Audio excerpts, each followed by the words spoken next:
Bonjour tout le monde, contente d'être avec vous ce matin.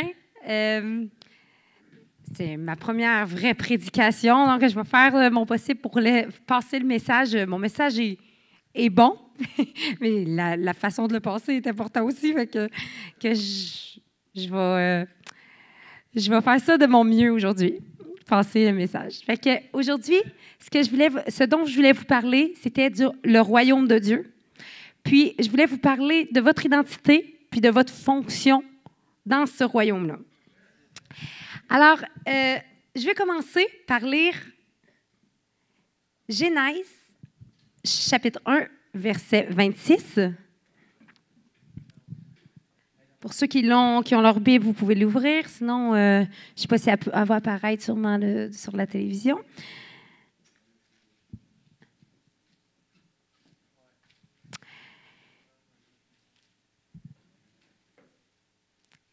Dans Genèse 1, 26, il est écrit « Puis Dieu dit, faisons l'homme à notre image, selon notre ressemblance, et qu'il domine sur les poissons de la mer, sur les oiseaux du ciel, sur le bétail, sur toute la terre et sur tous les reptiles qui rampent sur la terre. » Donc, en premier, quand Dieu dit « Faisons l'homme à notre image », il parle de notre identité. Il est en train de nous parler de notre nature divine. Donc, ça, c'est la première chose qui importe, c'est d'être conscient de notre nature divine. Ensuite, quand il dit « et qu'il domine sur les poissons de la mer », quand il parle de domination sur les poissons de la mer, il parle de notre fonction. Il parle de notre autorité. Donc, dès le départ, quand il nous a créés, on parle de la domination. Oui, ce que je voulais dire, c'est qu'au départ, Dieu nous a instaurés dans notre identité, puis ensuite, il nous a instaurés dans une fonction qu'on avait. Dès le départ, dès notre création, Dieu avait prévu une chose, c'est qu'on règne sur la création, qu'on règne sur la création que lui, il a créé le monde, puis ensuite, il nous a créés, nous, pour régner, puis dominer sur les choses qu'il créerait. OK? Et ça, c'est la première chose qu'il a fait. Mais qu'est-ce qui s'est passé pour qu'ensuite, ce qu'on voit aujourd'hui ne soit pas selon ce que Dieu a créé? Pour plusieurs, on sait qu'est-ce qui s'est passé. Il y a eu le péché. Quand le péché est entré, oui, c'est ça. Moi, je ne suis pas comme Jonathan. Hein? Les moindres bruits vont me déranger. Puis, oui, c'est ça. Quand le péché est rentré dans le monde, qu'est-ce qui est arrivé? Ève, Adam étaient là tous les deux dans le jardin d'Éden. Puis Ève s'est approchée de l'arbre de la connaissance du bien et du mal. Puis, qu'est-ce qui est arrivé? Le serpent est venu. Quand le serpent est venu, on sait qui était le serpent, c'était le diable en réalité. Le serpent est venu pour tenter Ève. Puis, il lui a dit de manger le fruit et tout. Puis, quand Ève a désobéi, qu'est-ce qui est arrivé? C'est que dans le cœur de Ève, depuis le début, elle avait mis Dieu roi. Okay? Dieu il était souverain dans son cœur depuis le début. Et elle lui obéissait depuis sa création. À ce moment-là, quand le serpent a parlé, qu'est-ce qui est arrivé? Elle a mis la souveraineté de Dieu, dans son cœur à elle, elle l'a donné au serpent. Qu'est-ce qui s'est passé quand elle a donné la souveraineté de Dieu au serpent? Sa propre identité, elle a perdu sa propre identité. Puis en plus, elle a perdu sa fonction de régner, cette fonction de pouvoir, d'autorité qu'elle avait sur la création jusqu'à maintenant. Donc, par le péché, il est arrivé beaucoup de choses, mais on parle souvent de l'identité, on parle peu de notre fonction qu'on a perdue aussi par le péché. Puis, donc, elle avait aussi cette communion-là parfaite avec le Père. Ça aussi, par la honte que créait le péché, ça l'a séparé de son Dieu. Ça l'a séparé de sa source. C'est comme si on prend une ampoule, puis qu'on la déconnecte de la prise de courant, de la source. L'ampoule reste une ampoule, mais elle ne remplit plus sa fonction parce qu'elle est déconnectée de sa source, de donner de la lumière. Donc, la fonction que vous avez, c'était quand même de dominer, c'était quand même de régner. Et puis ça, on va voir qu'est-ce qui s'est produit ensuite par rapport à ça. Je veux en venir ensuite aux prophéties qui ont été annoncées du Sauveur qui allait venir pour Israël. OK? Quand il y a eu des prophéties qui ont été annoncées, comment ils annonçaient Jésus? Je vais vous en donner 2 exemples. Dans 2 Samuel 7, 12.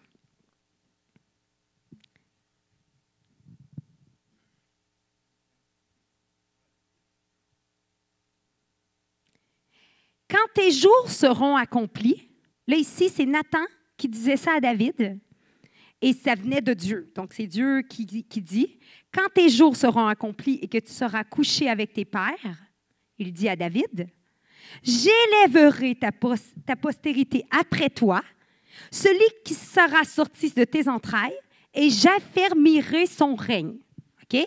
Donc là, on parle de David. David qui est un roi qui règne à ce moment-là, qui a un gouvernement pour le peuple d'Israël. Il a mis son gouvernement en place pour le peuple d'Israël. Et là, on annonce un roi à venir qui descendrait de David. OK? Puis on l'annonce en disant, « J'affermirai son règne. » Donc, les gens de l'époque attendaient quoi? Un roi de la même nature que David, un roi qui imposerait son royaume comme David l'avait fait, puisque c'était une continuité. Eux ne comprenaient pas nécessairement que c'était l'ombre du royaume à venir. Donc, il faut comprendre que c'est l'ombre du royaume à venir. David avait instauré un royaume incroyable, mais c'était que l'ombre de ce qui allait être instauré spirituellement ensuite dans le royaume de Dieu. Deuxième prophétie que je voulais vous montrer, c'était Ésaïe 9, 6. Donc, je vous laisse aller à Ésaïe 9, 6. 9, verset 6.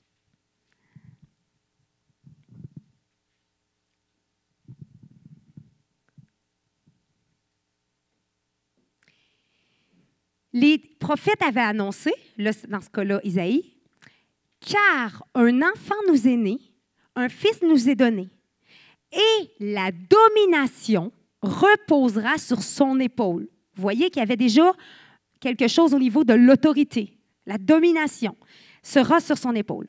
On l'appellera admirable, conseiller, Dieu puissant, Père éternel, prince de la paix, déjà quelque chose au niveau de la royauté, d'un gouvernement, donné à l'empire de l'accroissement. Donc, quand les gens entendent ça, donné à l'empire de l'accroissement, ils le voient comme leur empire actuel. Donc, ils le voient comme ce royaume-là, qui ont maintenant, avec exemple par rapport au roi David, ils le voient comme ça. Donc, ils ne le voient pas nécessairement d'un point de vue spirituel. Et une paix sans fin au trône de David et à son royaume.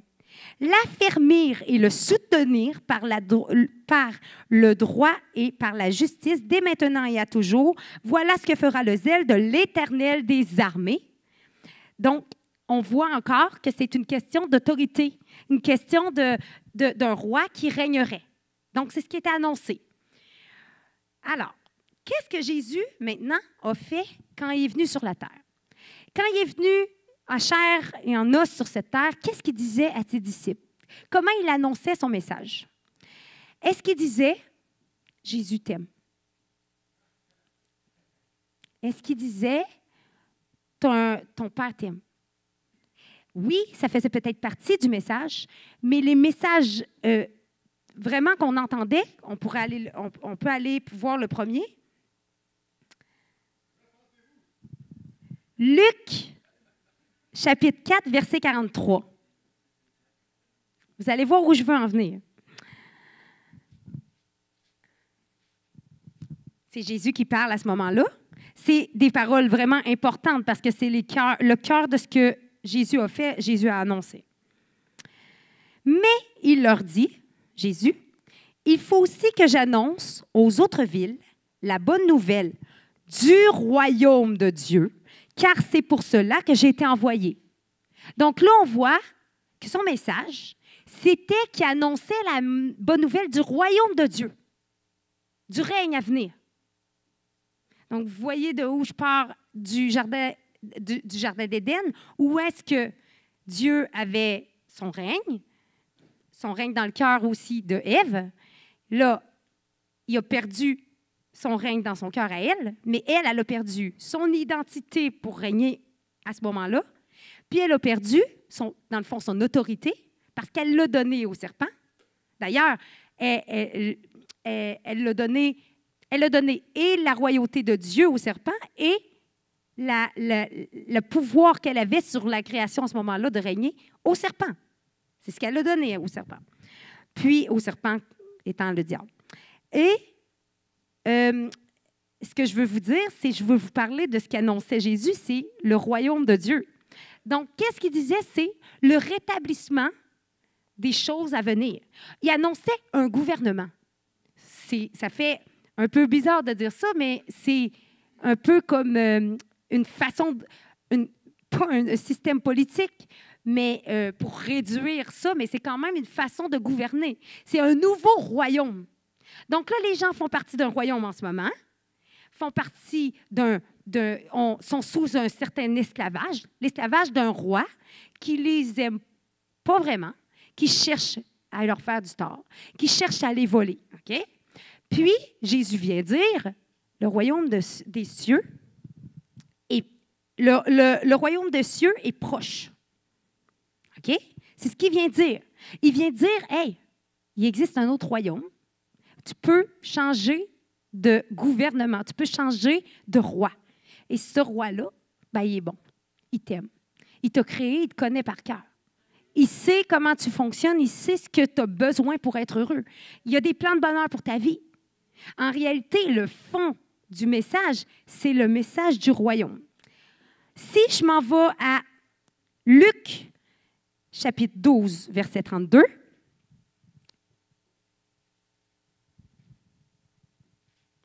c'est un tout petit verset qu'on connaît bien, mais des fois, on n'a pas réalisé qu'est-ce qu'il voulait vraiment dire en réalité. Ne crains point, petit troupeau. Ici, il parle aux disciples. Il vous parle donc à vous. Ne crains point, petit troupeau, car le Père a trouvé bon de vous donner le royaume. Est-ce qu'on se comporte comme ceux qui ont reçu un royaume? Est-ce qu'on se comporte comme régnant sur un royaume? Parce que c'est ça que Dieu vous a donné. C'est votre héritage.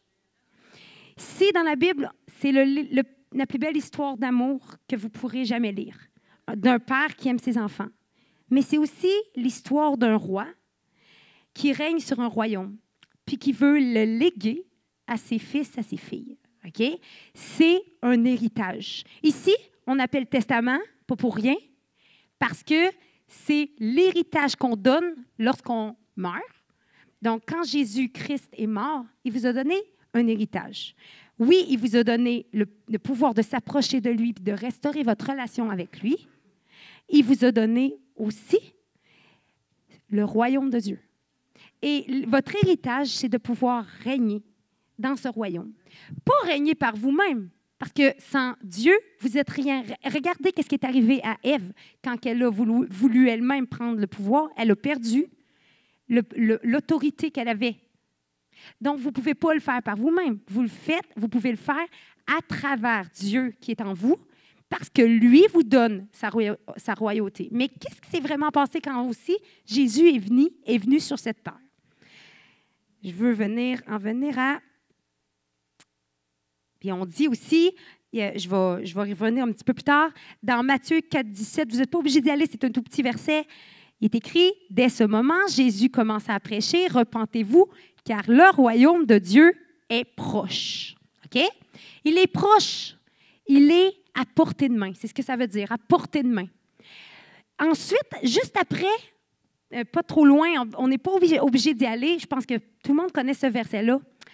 Le royaume de Dieu vient de façon à ne pas, les regards, attirer le regard, puis de façon à ne pas attirer le regard. Mais comment un royaume peut venir puis qui n'attire pas le regard? Comment un royaume peut s'établir puis qu'on ne le voit pas? Donc là, faut prendre conscience que qu'est-ce que Jésus a voulu vraiment faire, c'est qu'on puisse rétablir le règne de Dieu à l'intérieur de nous en premier. Le royaume de Dieu à l'intérieur de nous. C'est pour ça qu'il est là sans frapper le regard, qu'il ne frappe pas le regard. Parce que si toi, tu fais de Dieu ton roi, si tu te soumets à ce qu'il te dit, tu deviens participant de ce que lui veut sur cette terre. Il veut te rendre participant, mais en premier, à l'intérieur de toi, il doit régner. C'est la première chose qu'il doit faire, rétablir son règne en toi. OK? Pour qu'ensuite, tu puisses rentrer dans tes fonctions, que je vais en revenir un petit peu après.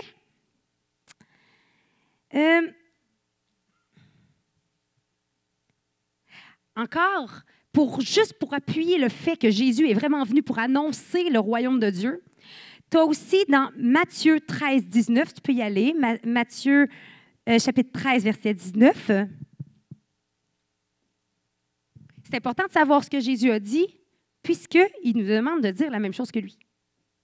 C'est important de savoir qu'est-ce qu'il a vraiment prêché, parce qu'il nous demande de prêcher la même chose. C'est ce qu'il a dit. Quand il a dit aux disciples, allez par tout le monde, prêchez la bonne nouvelle du royaume, apprenez-leur à faire tout ce que je vous ai appris de faire. Eh bien, il parlait de l'imiter dans ses gestes et ses paroles. Puis nos paroles devraient être les mêmes que les siennes, en réalité, le même message, le même cœur de message. Donc, Matthieu, chapitre 13, verset 19. « Lorsqu'un homme écoute la parole du royaume, pas juste la parole du royaume, et ne la comprend pas, le malin vient et enlève ce qui a été semé dans son cœur, et cet homme est celui qui a reçu la semence le long du chemin, ce qui a été semé dans son cœur.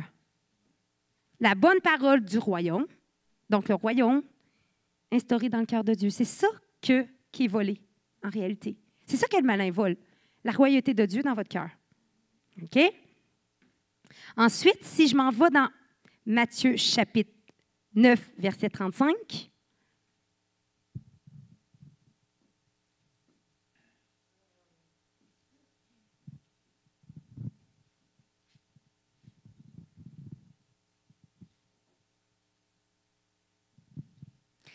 Jésus parcourait toutes les villes et les villages, pressant la bonne nouvelle du royaume et guérissant toute maladie et toute infirmité.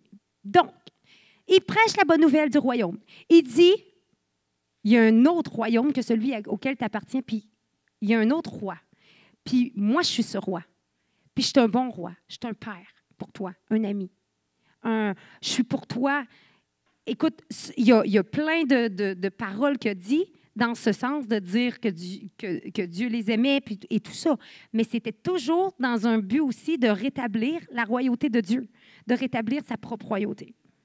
Alors, il dit, guérissant toute maladie. Qu'est-ce qu'il faisait aussi? Il démontrait le royaume. Depuis longtemps, qu'est-ce que les gens avaient entendu parler? Ils avaient entendu parler d'un paquet de doctrines, un paquet de choses. Ils avaient entendu parler de quoi? De religion. Fait, soit, c'est comme ça. C'est ça qu'ils avaient entendu parler. Puis aujourd'hui, on a tout un peu cette pensée-là, qu'on se réunit, puis on est tous dans le christianisme, dans une religion. Un peu cette pensée de dire, on est ensemble parce qu'on pense pareil, mais en réalité, on est ensemble parce qu'on a le même Père. On est ensemble parce qu'on a un but. On est ensemble parce qu'on fait partie du même royaume. On n'est pas ensemble à cause d'une religion. Ce n'est pas ce que Jésus est venu établir. Il n'est pas venu dire, ah, ben là, après ça, là, ils vont tous pouvoir être dans la même religion. Ça, c'est cool, ils sont tous unis dans la même religion. Ce n'était pas son but. La religion, ça, c'est notre façon d'appeler les choses. Mais Dieu ne les a pas appelées comme ça. Jésus ne les a pas appelées comme ça. Jésus, ce qu'il parlait, c'est d'un royaume. Donc, il démontrait, c'est pour ça qu'il y avait une puissance dans ce qu'il disait. Ensuite, c'est pour cette raison-là que les gens étaient surpris. Les gens disaient, mais il ne parle pas comme les scribes. Il pouvait dire la même chose, pourtant il y avait la même parole. C'est les mêmes paroles, il y avait les Écritures pour parler. pourtant, ce qu'il y avait de plus, Jésus, pourquoi les foules le suivaient? Pourquoi les foules venaient s'attrouper autour de lui? Parce qu'il parlait ayant autorité. Ayant autorité. OK.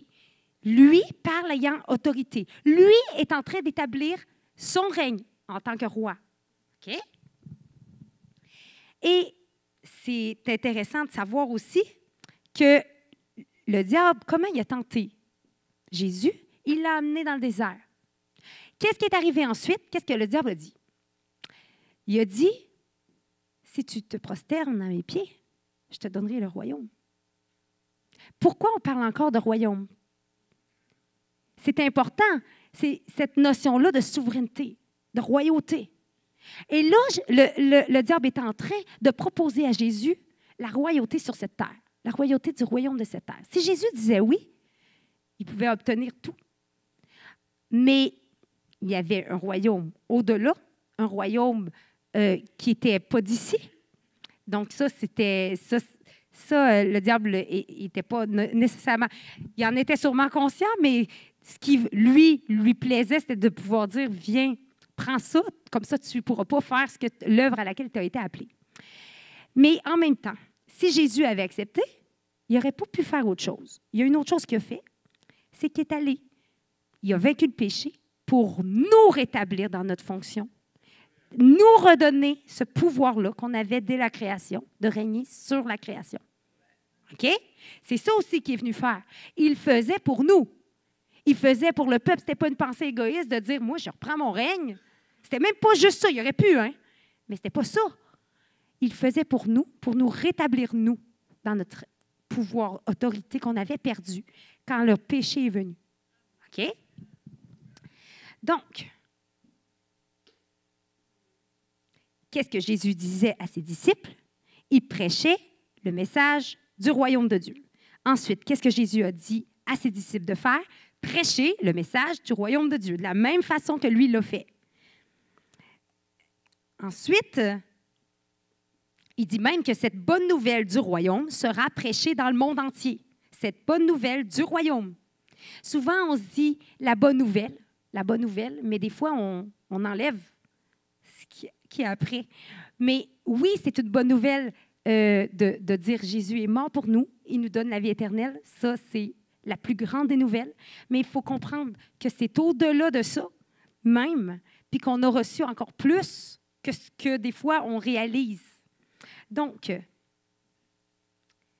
il venait implanter un nouveau régime, un nouveau gouvernement. C'est ce qui aussi venait implanter.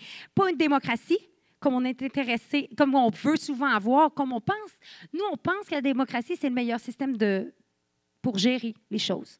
Pourtant, regardez où est-ce qu'il est, le monde aujourd'hui. On a essayé d'implanter des systèmes politiques par nous-mêmes. Qu'est-ce qu'on a fait? On s'est dit, « Hey, moi, je vais gérer, exemple, on va dire le Québec, je vais le gérer à ma façon. Moi, je pense que l'environnement, c'est important, donc moi, ça va être ma priorité. » Quelqu'un d'autre a entendu ça, puis il a dit, « L'environnement, c'est pas ça, moi, qui m'importe. Hey, c'est bien plus important, les petites entreprises. C'est ça que je vais défendre, moi. » Fait que là, il part, puis il crée son autre parti politique. Bon, avec leurs idées, leurs valeurs qui varient à travers le temps aussi, à travers les expériences d'avant, les expériences vécues, à travers la culture, à travers plein de choses. Tout varie. Et ensuite, nous qui sommes du peuple, qu'est-ce qu'on fait? On doit choisir le moins pire. On doit choisir celui qui parle le plus à notre cœur. On doit choisir celui qui a notre valeur à nous. Mais ce n'est pas la façon de gérer que Dieu a choisi à la base. Qu'est-ce que Dieu a dit? C'est, moi, je vais vous dire les lois. Puis vous allez écouter ce que moi, je vais vous dire, puis vous allez être dans le meilleur environnement possible pour vos âmes. Vous allez vivre le bonheur. Si vous m'écoutez, si vous m'obéissez, je vous donne des promesses en retour parce que je suis un bon père, puis vous pouvez me faire confiance que je vais faire pour vous ce que vous avez besoin. Je vais vous donner tout ce que vous allez avoir besoin. Mais nous, qu'est-ce qu'on veut? Ben, on veut créer nos propres systèmes. On veut créer nos propres systèmes parce que nous autres, on pense le savoir, c'est quoi qui est le plus important. Mais c'est Dieu qui nous a dit qu'est-ce qui était le plus important, puis ça, c'est immuable. Ça ne varie pas. à travers le temps. C'est pour ça que des systèmes politiques, tout change. Ça tombe, c'est corrompu. Pourquoi? Parce que le système démocratique en lui-même existe. Est-ce que ça existe vraiment? Est-ce que c'est ce qu'on recherche vraiment, de faire gérer le peuple? Après, c'est de voir vraiment qu'est-ce qui est voulu dans le cœur de ceux qui dirigent les choses. Mais moi, je peux vous dire que le meilleur système, le meilleur gouvernement qu'on se doit de rétablir, c'est le royaume de Dieu à l'intérieur de nous. Donc, j'en viens à... Puis on cherche aussi souvent les bénédictions au lieu de chercher le royaume. Il dit, cherchez le royaume et toutes choses vous seront données. Cherchez à aider le royaume. Donc, ça implique que vos pensées ne soient pas tournées sur vos propres besoins. Aujourd'hui, on dit, pense à toi. Pense à toi. Moi, je vous dis, cherchez le royaume. Ça fait mal. Pense à toi, tourne tes regards vers toi. Je vous dis que je l'ai fait longtemps, tourner mon regard vers moi, puis je peux vous dire, il ne s'est rien passé de bon. Je peux vous dire que ça crée beaucoup de dommages autour de vous quand on pense rien qu'à soi. Est-ce qu'ensuite, il faut être sage dans les décisions qu'on prend? Bien sûr. Mais la première chose qu'on doit passer, c'est le royaume. Ensuite, toutes choses nous seront données. OK? Puis, on cherche cette bénédiction-là qu'en réalité, on n'a même pas perdu. On a toujours été bénis. Dieu nous a bénis. Le problème, c'est que nous, on n'a pas fait de lui le roi de notre vie. C'est ça le vrai problème. Parce qu'on est bénis. Vous êtes bénis. Mais on ne fait pas de lui celui qui décide. Fait que là, il y a des conséquences, puis on ne comprend pas ensuite pourquoi il y en a. Puis on dit, j'ai besoin de ça, là. Mais tu l'aurais si tu avais mis tes pensées au bon endroit, puis si tu avais fait ce que Dieu t'avait appelé à faire avant. Donc là, puis c'est intéressant aussi de juste penser que Jésus a été crucifié. Pourquoi? Il a été crucifié parce que les gens l'appelaient roi. Bien, une des raisons de pourquoi il a été crucifié, parce que ce n'est pas la principale, ce n'est pas la seule, mais pourquoi les gens en autorité ont eu si peur quand Jésus est venu? Pourquoi? Pourquoi les gens en autorité les autorités romaines, et pourquoi il y avait si peur? Parce que les gens parlaient d'un roi qui allait s'établir, le roi d'Israël. Parce que les gens pouvaient penser à un coup d'État. À ce moment-là, quand tu dis il y a un roi qui rentre dans la ville, je vous le dis, il y a un roi, on entend parler de ça partout. Bien, c'est certain que les autorités ont eu peur pour leur propre royauté. Fait que qu'est-ce qui est arrivé? Ils l'ont surveillé.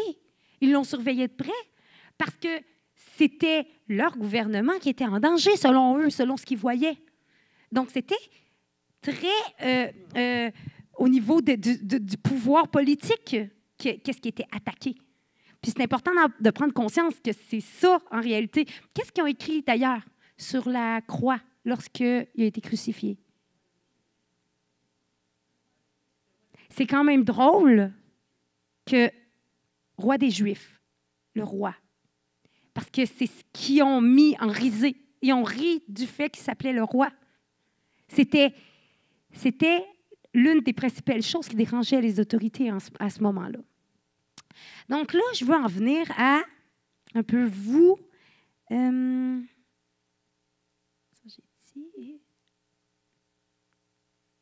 OK. Avant de passer à un autre, je veux renchérir sur ce que je viens de dire avec Apocalypse, chapitre 5, verset 9.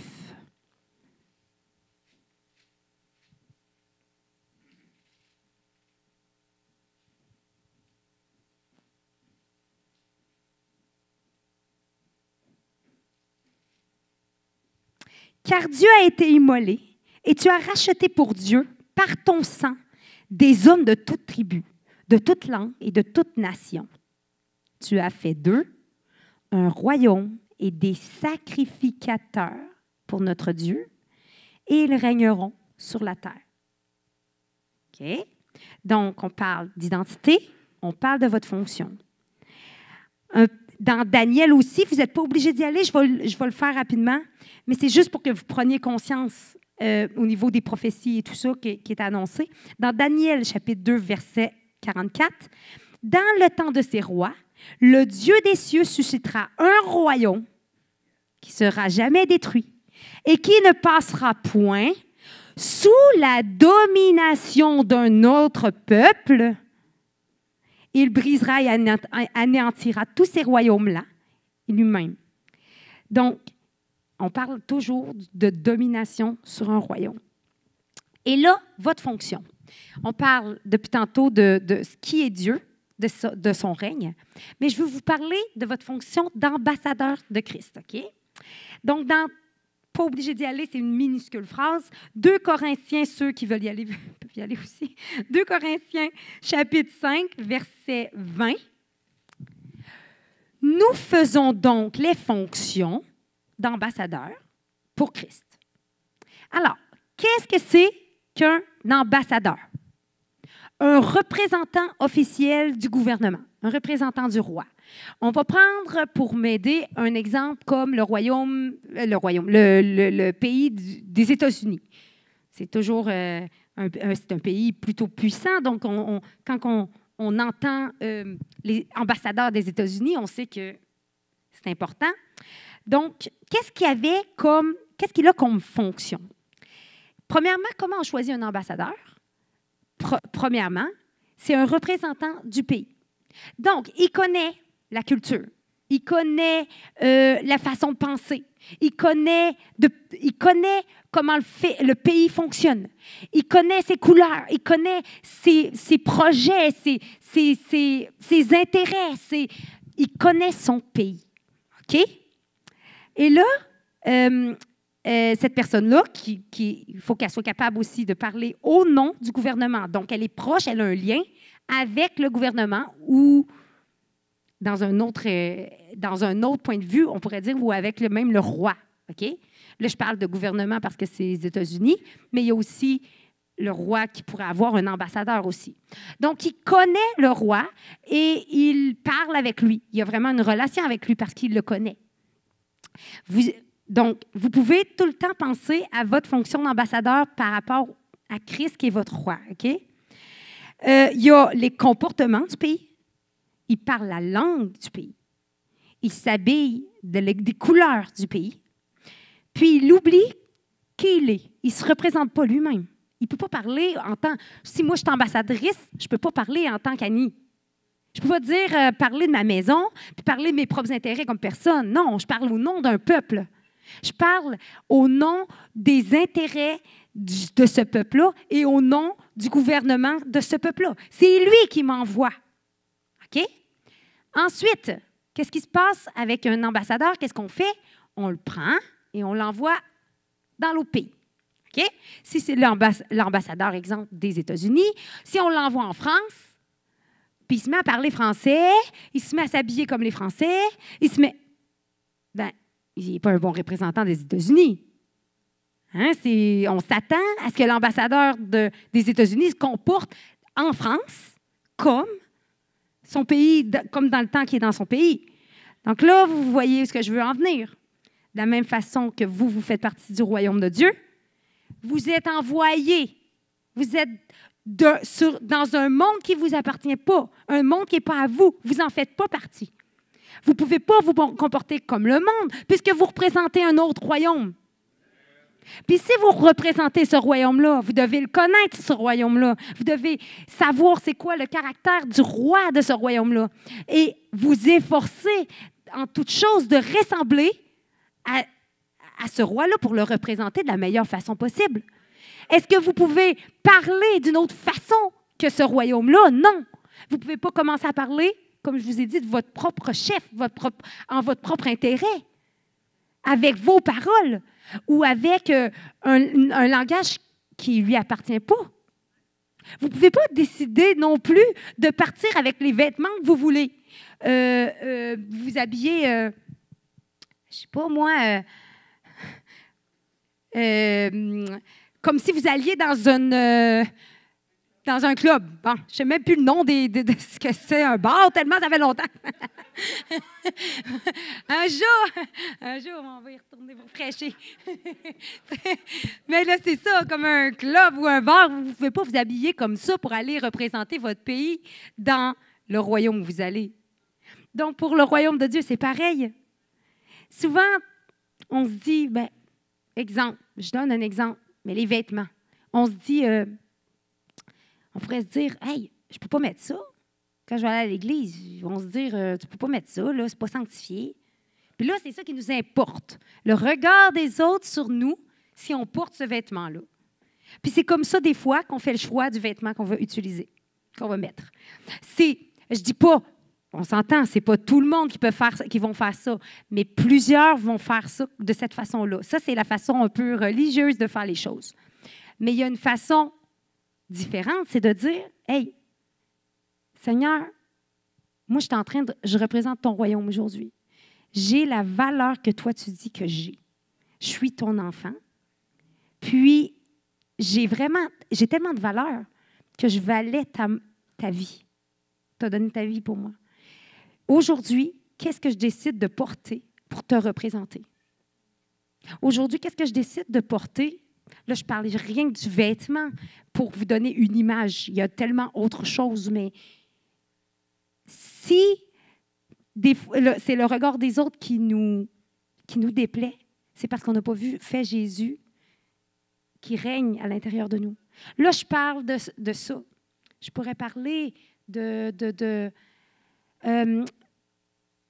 imaginez-vous qu'il y a le temple de Dieu juste à côté de vous, le temple comme Salomon, comme dans le temps de Salomon, il est à côté de vous. Puis que vous le voyez, il y a de la valeur à vos yeux. C'est l'endroit où vous rencontrez Christ. Et là, vous décidez de faire des graffitis dessus. Vous mettez des graffitis dessus. Puis là, ça reste marqué, ça. Hein? Tu sais, des fois, on dit, j'ai-tu le droit de faire une chose ou j'ai-tu le droit de faire une autre? Mais il faut prendre conscience de qui on est. Vous êtes le temple. Quand je parle de graffiti, ceux qui ont des oreilles pour entendre, mais c'est pas faire ou pas faire. C'est pas de ça que je vous parle. Je vous parle de la crainte de celui qui vous a créé avec la valeur que vous avez. Vous avez tellement de valeur. Pourquoi briser ou endommager ce qui, en plus, ne vous appartient pas? Parce que votre corps ne vous appartient pas. Votre corps est dédié à un royaume, à un roi, puis lui veut s'en servir. OK? Puis s'il est endommagé, c'est son bien que vous avez endommagé, pas le vôtre. Donc, je pense qu'il faut laisser la crainte de Dieu remplir nos cœurs pour dire, Seigneur, qu'est-ce que tu veux? Comment tu veux que je me comporte avec le temple que je suis? Même chose pour ce qui est de la nourriture.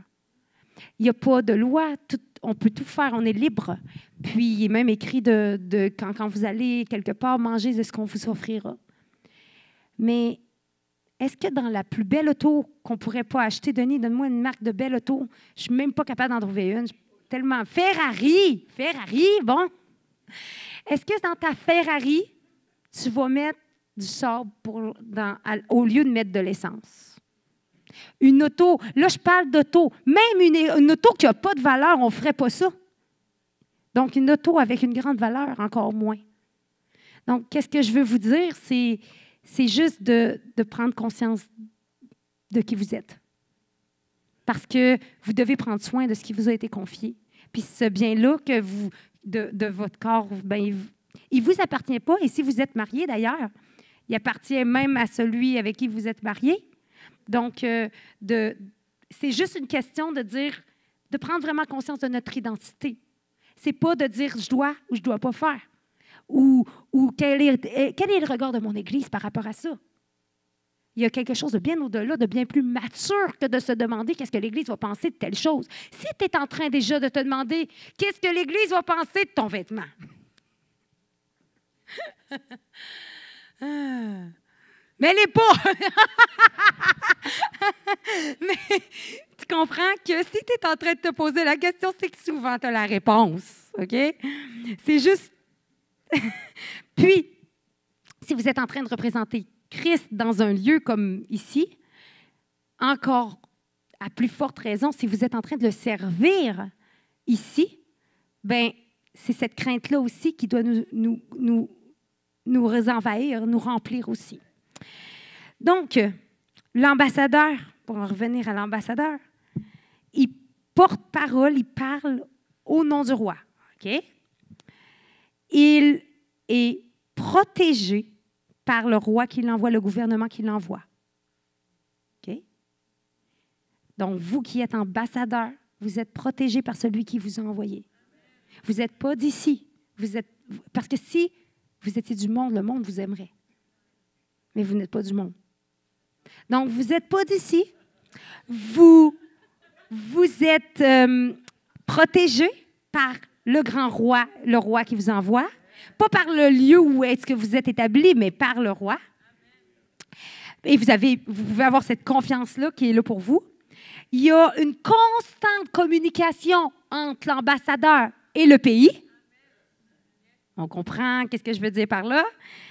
Il vit de la même façon que son pays, avec les mêmes pensées, avec le même cœur, avec les mêmes intérêts, avec le même but.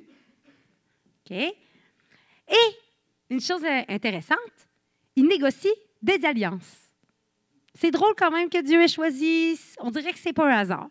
S'il a choisi le nom d'ambassadeur, l'ambassadeur avait quoi comme fonction, une des fonctions, de négocier des alliances. Puis, ces ambassadeurs que vous êtes et que je suis, on a un peu cette même fonction-là de dire aux gens, « Hey, tu peux faire alliance avec un Dieu qui t'aime. Rentre dans cette alliance-là, puis tu vas voir que ta vie peut être transformée si tu fais de lui ton roi, si tu fais de lui ton père. » Donc, on négocie un peu à côté cette alliance-là, ces alliances-là. Donc, c'est aussi notre principal ministère en tant qu'enfant de Dieu, de réconcilier l'homme avec Christ. Alors, dans un royaume, il y a une organisation. Premièrement, dans un royaume, on est tous d'accord, il y a le roi. OK? Le roi, je me suis dit, j'ai cherché ça chez nous quand je méditais, je me disais, c'est qui le plus loin du roi, du cœur du roi? Je me suis dit, sûrement, quoi? Pire que ça, prisonnier. Je me suis dit, le prisonnier, lui, il s'est rebellé même, souvent, contre son roi. Donc, son cœur, il est peut-être bien... excusez-moi, excusez mon accent de la Beauce, je vais faire attention. Il est un peu éloigné, hein, parce que là, sûrement, des fois, quand ils sont en prison, c'est qu'ils se sont rebellés contre cette royauté-là, justement. Ils n'étaient pas d'accord avec la façon de gouverner, en réalité. Donc, c'est un petit peu, des fois, pour ceux qui sont en prison, des fois pour d'autres raisons, mais c'est une des raisons, donc, ils sont pas proches du roi, ça, c'est sûr. En tout cas, ils n'ont pas une relation très forte avec lui. Après, tu as ce qu'on pourrait appeler les paysans, le peuple. Le peuple, lui, c'est plutôt, ça peut être plus d'indifférence. Hein? Le roi sait qu'il y a un peuple, il ne les connaît pas individuellement. Mais le peuple entend parler de lui. On pourrait l'appeler peuple ou foule pour pouvoir faire un parallèle avec notre roi à nous, à Jésus. Un petit peu plus. Donc, tu as la foule, le peuple. Ensuite, un peu plus près, tu as les serviteurs.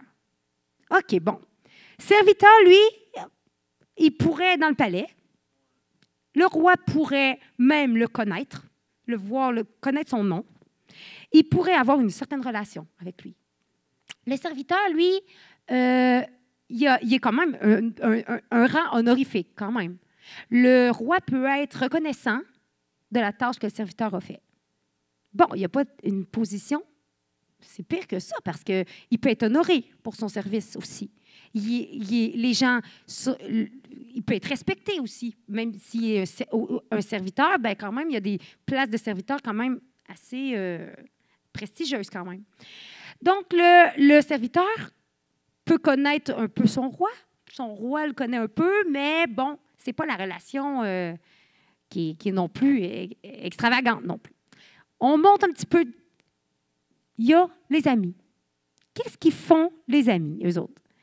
Les amis, bien, le roi, il va avoir une relation de confiance avec l'ami. Lui, il va le connaître. L'ami, on le connaît. L'ami, on se confie. L'ami, on a confiance quand même. On lui dit nos projets. Puis, il peut même avoir une certaine influence dans notre cœur.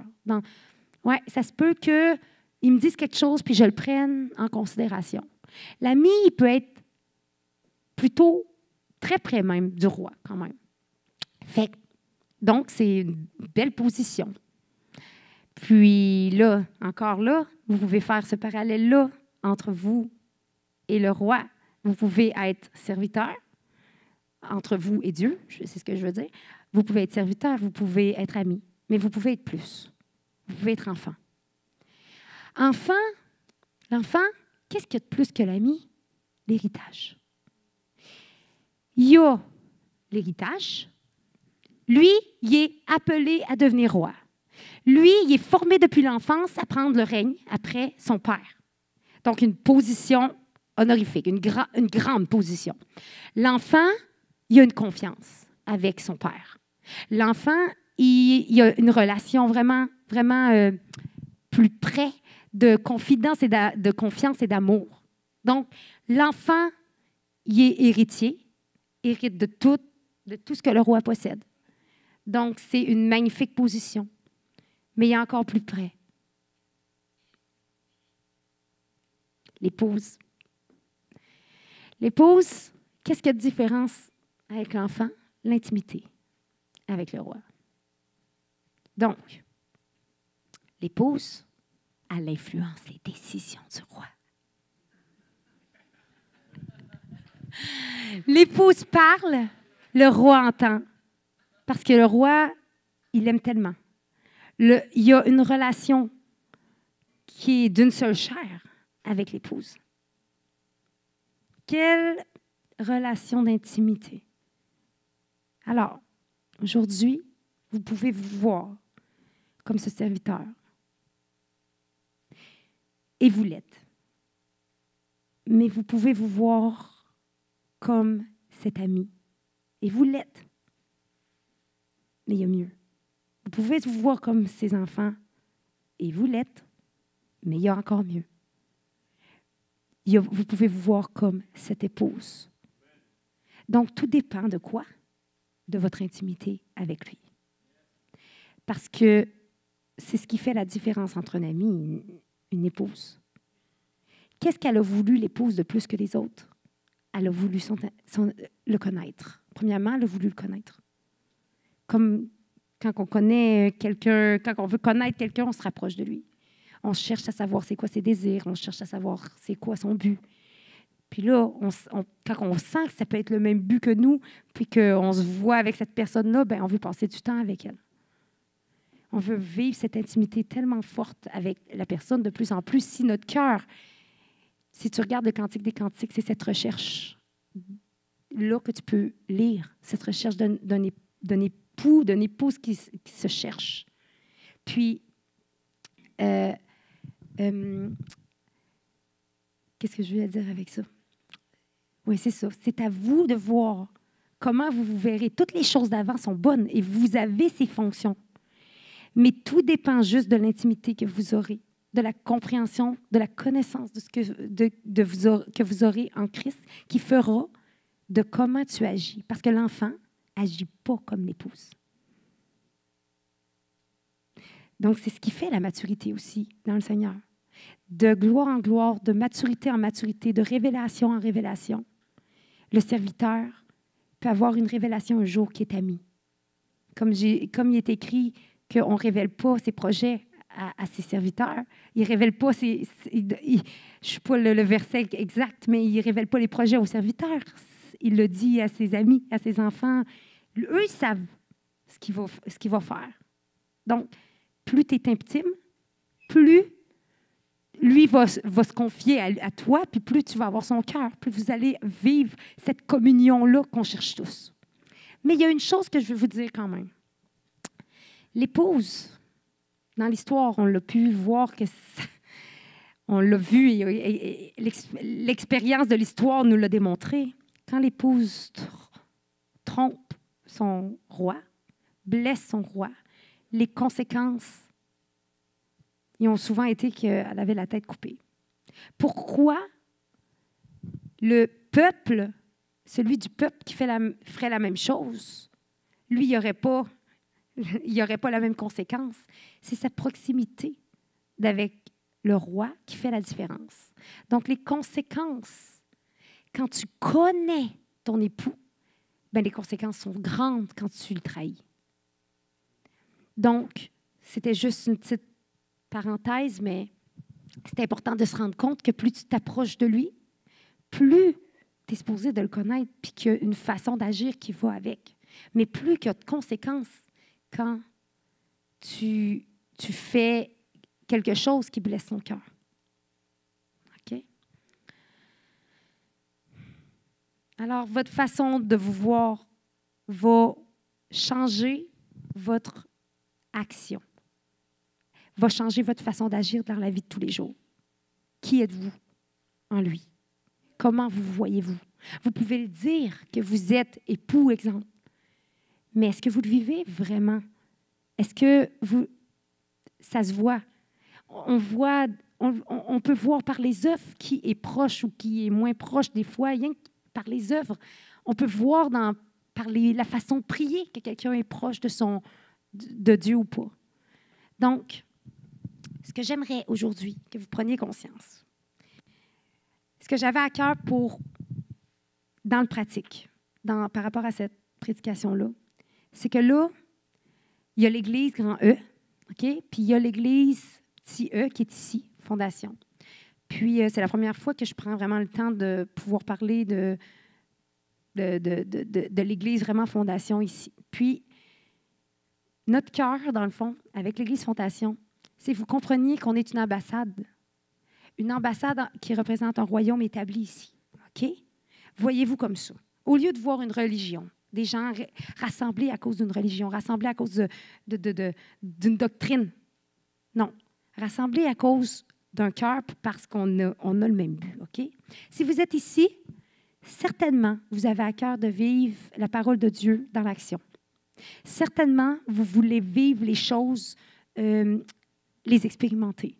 Vous voulez être mis vous-même en action. OK? Votre cœur brûle d'agir. OK? Puis quand moi, je vous vois, bien, ce que je vois, c'est des compagnons d'œuvre. Je vois des gens avec qui on peut agir, avec qui on peut se mettre dans l'action pour que l'Église de Christ grandisse puis devienne glorieuse comme elle devrait l'être, comme il est écrit. OK?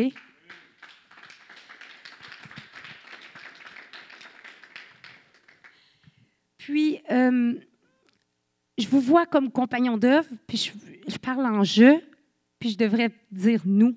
Vous voyons comme des compagnons d'œuvre, comme des personnes avec des dons, avec des talents, comme des personnes remplies de richesses. Puis, ce que Jonathan aussi vous enseigne depuis le départ, c'est de dire, mettez-vous en action pour que vous puissiez accomplir l'œuvre à laquelle vous êtes appelés. Votre fonction d'ambassadeur, c'est un peu qu'est-ce qu'il vous demande de faire. Mais aujourd'hui, je veux vous parler dans le concret, ce qu'on veut faire avec vous vraiment. On veut voir cette Église-là grandir, on veut voir cette Église-là prospérer, mais ce n'est pas notre but de voir. C'est pas juste pour cette Église-là, mais c'est pour l'Église grand E, OK? Mais qu'est-ce qu'on veut? C'est qu'on soit un exemple autour de nous de mise en action de la parole de Dieu, de mise en pratique. Puis, on a besoin de vous. On a besoin de gens actifs, de gens qui ont à cœur d'aller parler du roi, d'aller rétablir les gens dans leur ministère, dans leur vraie identité, d'aller rétablir les gens dans leur relation avec le Père, pour qu'ensuite, ensemble, on puisse voir le Québec grandir dans sa révélation de l'Église, de Jésus-Christ.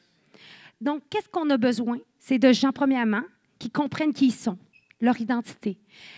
Des gens qui ont Jésus qui règne dans leur cœur. OK? Ça, c'est la première chose. Si on a des gens qui ont quelque chose d'autre qui règne dans leur cœur, désolé, mais on ne peut pas travailler avec des gens qui ont quelque chose d'autre que Dieu qui règne dans leur cœur. OK? Une fois que ça s'est établi, une fois que ça, c'est le royaume de Dieu a été établi en vous, le règne de Dieu a été établi en vous, on veut vous aider à rentrer dans vos fonctions d'ambassadeur, vos fonctions de règne que vous avez aussi. Vous êtes préparés pour un règne à venir. Vous êtes en ce moment préparés. Et la façon de voir ce que vous avez reçu, la façon de comprendre qu'est-ce qui repose en vous, qu'est-ce qui est à l'intérieur de vous, c'est de le mettre en action. OK? Beaucoup ont beaucoup de projets. Beaucoup voudraient avoir des rôles dans l'Église. Beaucoup ont beaucoup de choses à dire, beaucoup d'idées, beaucoup des fois belles, des fois qui font moins avancer, mais des critiques ou peu importe. Ils veulent pouvoir avoir une voix, parler. Mais la première chose qu'on a besoin de voir dans la vie de quelqu'un qui élève sa voix, c'est est-ce qu'il manifeste Christ dans la vie de tous les jours? OK? On a besoin de créer un lien avec vous, de vous connaître. On a besoin de connaître les gens avec qui on veut travailler. Parce que l'appel pastoral et tout ça, c'est que ça le but, OK? C'est pas de régler tous vos problèmes, c'est Dieu qui est là pour ça, OK? Nous, on peut vous aider, on va prier pour vous avec plaisir. Mais l'appel pastoral, c'est simplement un but de dire, hey, on veut vous connaître parce qu'on veut travailler avec vous autres. C'est pas pour vous connaître, pour connaître tous vos problèmes, là. Pour vrai, je m'intéresse pas tant que ça, moi, de connaître plein de problèmes, OK? Moi, ce qui m'intéresse, on en a des problèmes, nous autres, on n'a pas besoin de plus. Ce qui m'intéresse, c'est de vous connaître, vous, de savoir qui vous êtes, pour ensuite vous voir vous mettre en action. Ensuite, ces personnes-là que vous ramènerez, avant de parler de ça, vous ne savez pas comment vous mettre en action. Vous êtes là pour ça, pour être édifié, pour être équipé. Donc, si vous ne savez pas comment vous mettre en action, venez ici, demandez à quelqu'un qui sait. Allez avec lui, puis allez parler de Jésus alentour de vous avec cette personne-là. Faites rien, dites rien. Faites juste l'accompagner. Je vous donne un exemple. Okay, il y a plein d'autres façons de se mettre en action dans son travail et tout, mais je vous donne juste un truc parmi plein d'autres pour vous mettre en action. Il y en a plein d'autres. Moi, je n'ai même pas fait nécessairement juste ça. J'en ai fait plein d'autres. J'en ai fait par Internet. Il y a plein de façons de se mettre en action. Mettez-vous juste en action pour faire ce à quoi vous avez été premièrement appelé. Okay? Le ministère de réconcilier les hommes avec Christ. Ensuite, une âme est touchée. Une âme dit « Wow! » Ce que tu me dis, « Wow! » J'ai goût de participer avec. J'ai goût d'avoir la même chose que toi. J'ai goût de donner ma vie, moi aussi, au Seigneur Jésus-Christ qui règne en moi, qui soit mon Seigneur puis mon Sauveur. OK. Je ne sais pas quoi faire avec ça, moi, là. Première fois qu'il y a quelqu'un qui qu'est-ce que je fais?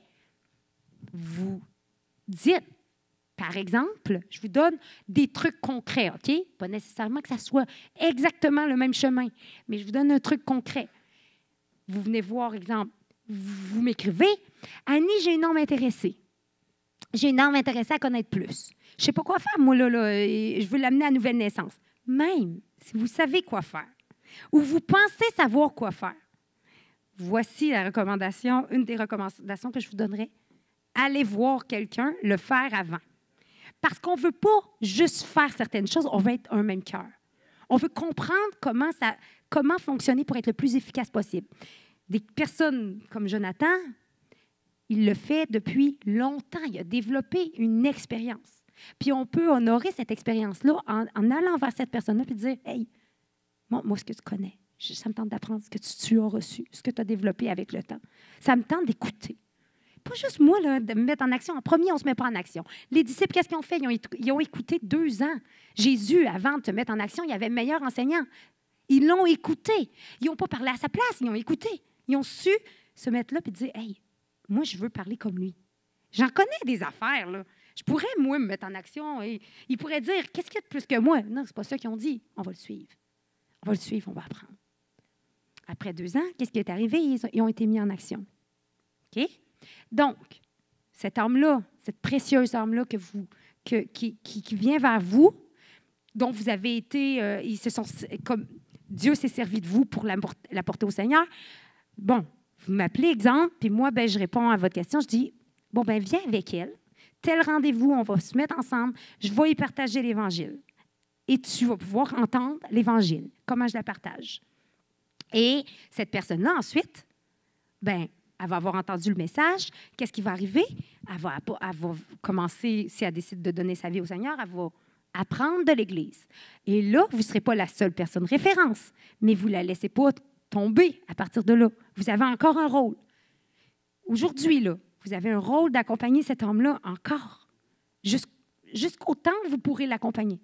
Donc, cet homme-là que vous avez amené au Seigneur, qu'est-ce qui arrive? Bien, que vous êtes dans l'Église, vous la confiez à d'autres frères et sœurs. Cet homme-là, elle peut être édifié par quelqu'un d'autre, pas juste vous, mais d'autres personnes, dont vous. Puis, elle peut être équipée par les gens qui ont été appelés aussi, qui ont l'expérience pour le faire. OK? Puis ensuite, prochaine personne que vous avez à apporter, exemple, au Seigneur, parce que vous devenez expérimenté, il y en a d'autres qui ont soif, là. Il y en a un autre. La fois d'après, vous dites, « Hey, je me sens capable maintenant d'apporter la parole, d'apporter le message de l'Évangile. Hey, Annie, là, je ne le fais pas tout seul dans mon coin, puis je dis, c'est mon âme. On fait comme ça, OK? On le fait en travail d'équipe. Je veux qu'on développe, on veut développer un esprit d'équipe. Donc, je rappelle, exemple, Annie ou quelqu'un que je n'ai pas entendu peut-être dire encore l'Évangile, peu importe. Exemple, je rappelle Annie, vu que j'ai déjà travaillé avec toi, ben, tu me rappelles. Là, tu te dis, hey, j'ai un âme, encore, mais là, je me sens prête à donner le message. Ou je ne me sens pas prête, on refait, jusqu'à ce que tu te sens prête. Et là, je me sens prête. J'entends, j'écoute. Et là, je vois, ben oui, elle a grandi, elle a évolué avec le temps, elle a appris.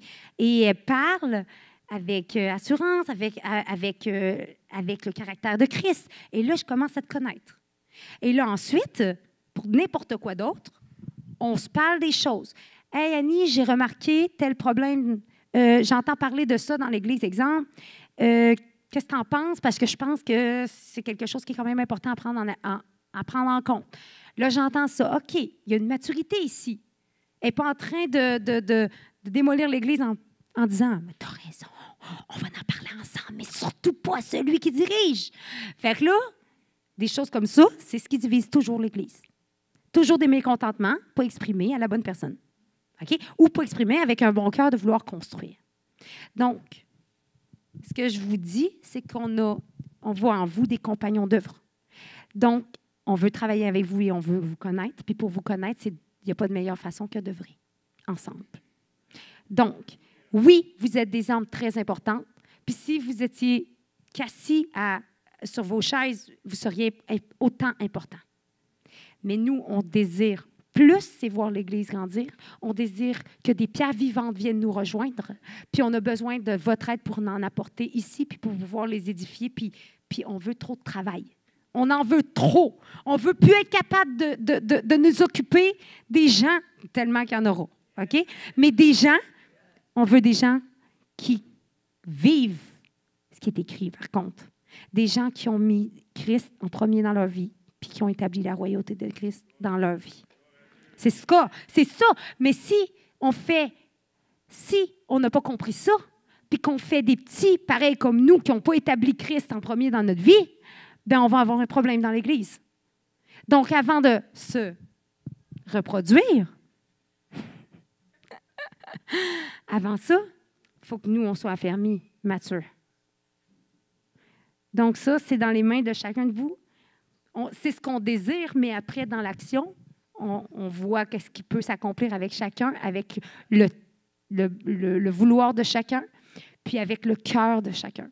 Si c'est votre cœur de pouvoir participer à cette œuvre-là, en tout cas, ben, c'est le nôtre de vous voir y participer avec nous. Puis qu'on remplisse ensemble ces fonctions-là qui nous ont été données.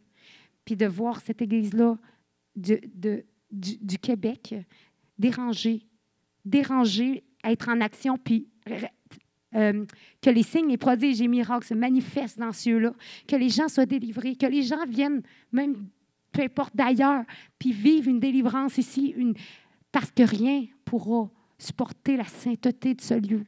Rien pourra supporter, aucune domination, principauté, autorité mauvaise ne pourra même supporter votre présence. C'est dans la sainteté qu'on vit ces choses. Donc, moi, je ne peux pas aller dans votre lieu secret avec vous. l'important, c'est que chaque personne rentre dans ce lieu secret-là, jour après jour, pour devenir l'image du Père sur cette terre, le Dieu manifesté. Donc, c'est le message que je voulais vous donner. Vous pouvez juste, je vais vous conduire en prière, peut-être juste, vous pouvez vous lever juste. J'avais à cœur de faire cet appel-là. De faire un appel pour ceux à qui ça l'a parlé. Ceux qui ont à cœur de se mettre, oui, en action. Ceux qui ont à cœur de faire Christ le milieu, le roi de leur vie. De le rétablir dans cette royauté-là qui lui appartient. Donc, si toi, ça t'a parlé, si toi, ça l'a touché ton cœur, puis si tu te sens appelé, bien, tu peux faire ce pas de foi, de venir devant. Je vais prier pour toi, peu importe la raison. Je veux prier pour toi. Je veux dire, si toi, c'est de rétablir la royauté de Christ parce que la maladie a pris la place au-dessus. Si toi, c'est de rétablir la royauté de Christ parce que telle autre chose a pris sa place, bien, peu importe la raison, bien, je vous invite à faire ce pas de foi-là devant. Puis c'est pas grave si on serait toute l'Église devant. Je vais prier pour chacun, s'il faut. Je vais prendre un temps pour chaque. Mais je t'invite à faire ce pas-là de foi. C'est pas une faiblesse d'avancer à un appel, OK? C'est un geste de foi, OK? C'est un geste de dire, je m'approche vers toi, Seigneur, puis j'ai foi que tu vas agir, vraiment, dans ma vie. Fait que si toi, tu as besoin de rétablir cette royauté-là, ou que tu as besoin de te mettre en action dans l'œuvre qu'on est appelée ici, à l'Église Fondation, puis que tu as besoin de toucher pour ça, avance. Puis je vais prier pour toi avec Denis. Puis on va voir Dieu se manifester pleinement dans cette Église. On le croit. On a foi en son œuvre qu'il a construit. Il va l'accomplir pleinement. Puis ce qu'il a commencé d'accomplir, ça va être glorieux. Il y a aussi Bertrand qui va prier avec nous aussi. Donc, vous pouvez vous approcher. Premièrement, juste... tu peux juste lever le son, hein?